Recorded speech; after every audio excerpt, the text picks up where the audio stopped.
Okay, we're going to review chapters 11 and 12, which are the final chapters, which will be on your final exam.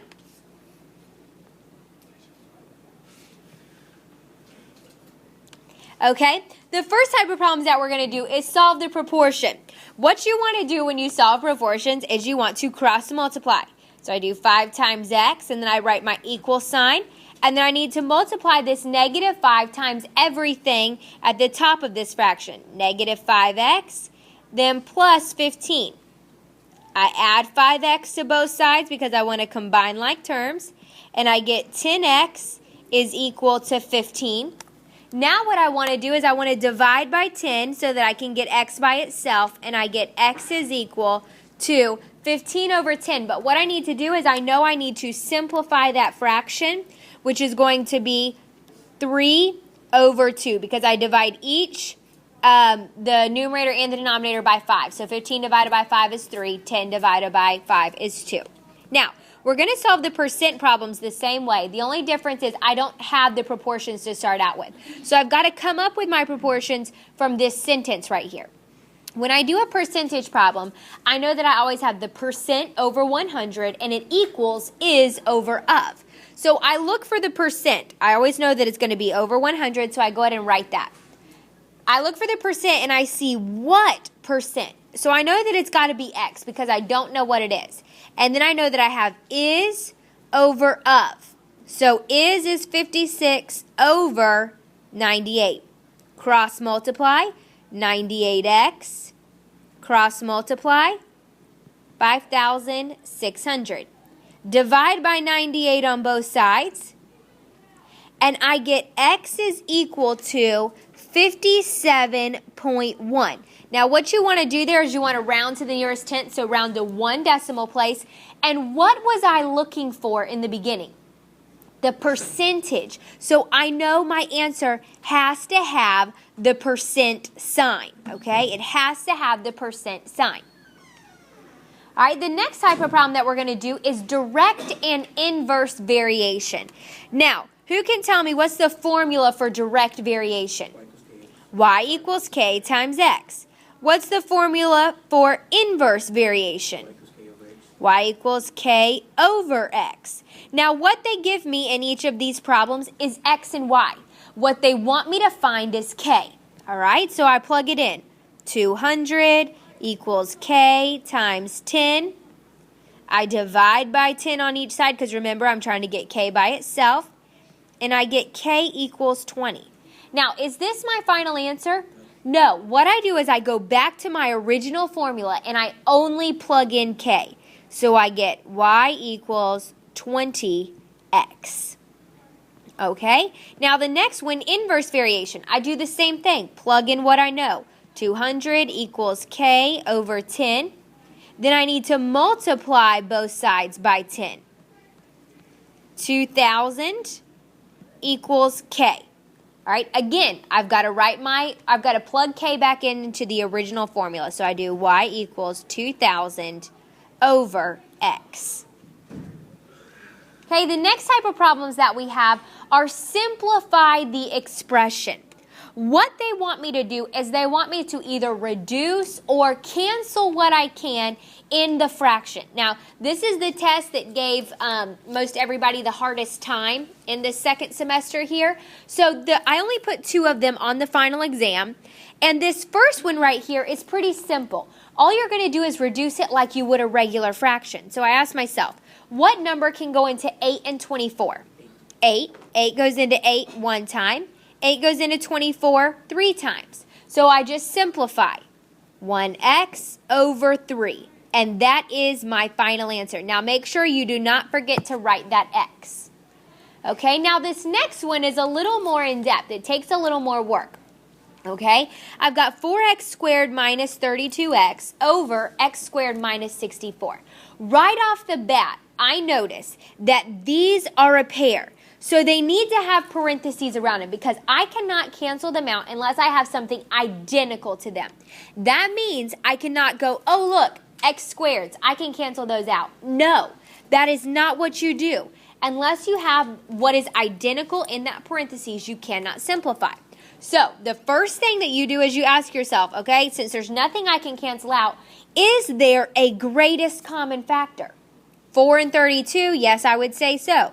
4 goes into both of them. Now let's look at the x's. I've got x squared and x. How many x's can I take out? 1. All right, so this is my greatest common factor, 4x. And I have to leave that 4x right there beside it. It can't just go away.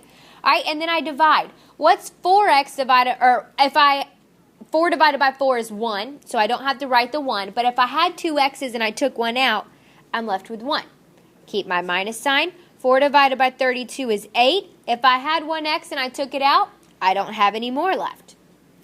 Now on the bottom, I noticed that there is no greatest common factor because I have an x squared and a 64.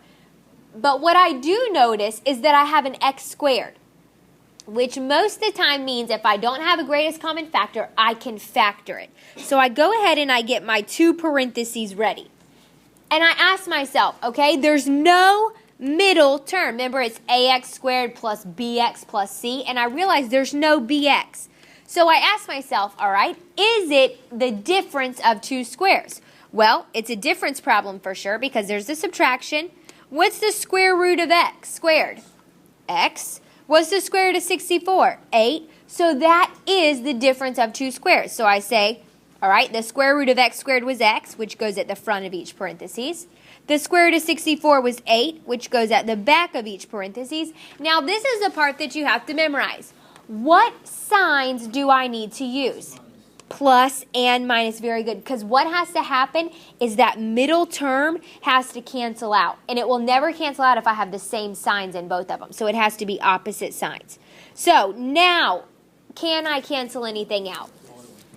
X minus 8 can be canceled out. Remember, I'm just simplifying, okay?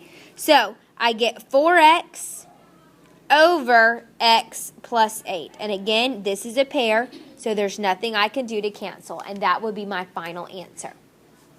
All right, moving on to chapter 12. Now, what we're going to do here, this is probably the most familiar chapter because we just got finished with it last week. And we are going to simplify the expression, but I know I can't add any of these together unless they have a common number under the radical, and I see they don't. So what I know I need to do is upside down division. Well, I know that 2 to the 10 power, or 2 times the square root of 10, cannot be simplified. It is in its simplest form.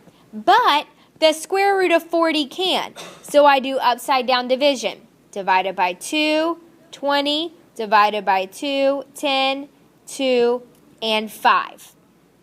I circle my pairs. I have 1 pair of 2's. That means that I have 2 on the outside. Remember, that pair of 2's just turns into 1, 2. And then what I have left, I multiply it together and put it back under the radical. So 2 times 5 is 10. Now, I need to do the exact same thing to 360. So I divide by 2, and I get 180. Divide by 2, I get 90. Divide by 2, I get 45. Divide by 5, I get 9. Divide by 3, and 3. Okay? Circle my pairs. I've got a pair of 2's and a pair of 3's, which means I'm going to have 1 2 that I can pull out and 1 3. What would I do to that 2 and that 3? Multiply them. 2 times 3 is 6, and that goes on the outside. What I have left is a 2 and a 5. Multiply them together, and it goes back underneath the radical. Now, I have the common term in each one, so I can just add them together. 2 plus 2 is 4, plus 6 is 10, and I leave what's underneath the radical. 10 times the square root of 10. Now, on this next problem, what I'm going to do is they want me to multiply, so I need to FOIL. First, 2 times 2 is 4. 2 times positive square root of 2. Remember, I put the sign first, so plus, then the whole number, then the square root. Then inside, negative square root of 2 and 2, so that's negative 2 square root of 2. And then last, the negative square root of 2 times the positive square root of 2. First of all, I know anytime I have a negative times a positive, my sign is always a negative. So I go ahead and write that. Then what's the square root of 2 times the square root of 2? 2. Okay, and then I just simplify. 4 minus 2 is 2. Then, because these are like terms here, So that's what I did there. Now, I need to add these like terms because I see they both have the same number under the radical, so I can add them. What's 2 minus 2? 0. So those cancel out, and this is my final answer. All right, on the last one, I need to get the radical out of the denominator. So the only way to do that is multiply by exactly what's in the denominator, which is the square root of 3. Multiply the top and the bottom by the square root of 3. Square root of 3 times the square root of 3 is 3. Remember, we just simplify that because the square root of 3 times the square root of 3 is actually the square root of 9, which we know is 3. So we skip that step and we just write 3. Then 3 times the square root of 3 is 3 times the square root of 3. And then I simplify these numbers that are on the outside, and I'm left with the square root of 3 as my final answer. Okay, the last three type of problems that we're going to do is the Pythagorean theorem, distance, and midpoint formulas. Those are all formulas that you will have to have memorized for the test. So, what is the Pythagorean theorem? A squared plus B squared equals C squared. The distance formula is D equals square root x2 minus x1 squared plus y2 minus y1 squared. Okay? Midpoint is M equals x1 plus x2 over 2 and y1 plus y2 over 2. And remember, the midpoint is going to give you an ordered pair. These three formulas you will have to write on your test. These are exact 3 test questions. So in these next 3 problems that we're going to do, they want me to use those formulas. The Pythagorean theorem we need to use to find the missing side length. So I see right here that I have A and B, but I'm missing C. So I plug it in. A squared, which is 2 squared, plus B squared, which is 6 squared, equals C squared. So I just solve it. 2 squared is 4. 6 squared is 36, equals C squared. 40 equals C squared. Is this my final answer? No, I've got to do the square root of each, and I get C equals the square root of 40. Is that my final answer? No, because I've got to simplify. What's the square root of 40? 2 times the square root of 10. And you can just plug that in your calculator, and it should simplify it for you. Okay? So the next 2 problems that we're going to do is distance and midpoint. So I'm going to use the 2 ordered pairs that they give me to plug into the distance formula. D equals the square root. x2, which is 5, minus x1, which is negative 6 squared, plus y2, which is, y2, which is negative 2, minus y1, which is 2 squared. And I simplify. All right? What happens to those 2 negative signs in the first parentheses? They become a positive. So I get 11 squared plus negative 2 plus negative 2 is negative 4 squared. 11 squared is 121 plus 4 squared is 16. Square root of 137. Can I simplify the square root of 137? Nope, so I leave it just like it is. And the last type of problem that's going to be on your test is the midpoint formula. So I'm going to use these ordered pairs to plug in. I have x1, which is 6, plus x2, which is 5, over 2. And then I have y1, which is 2, plus y2, which is negative 2, over 2. Negative 6 plus 5 is negative 1 over 2. 2 plus negative 2 is 0 over 2. All right, so then I get negative 1 half and 0 as my final answer. Okay, this concludes the final exam review.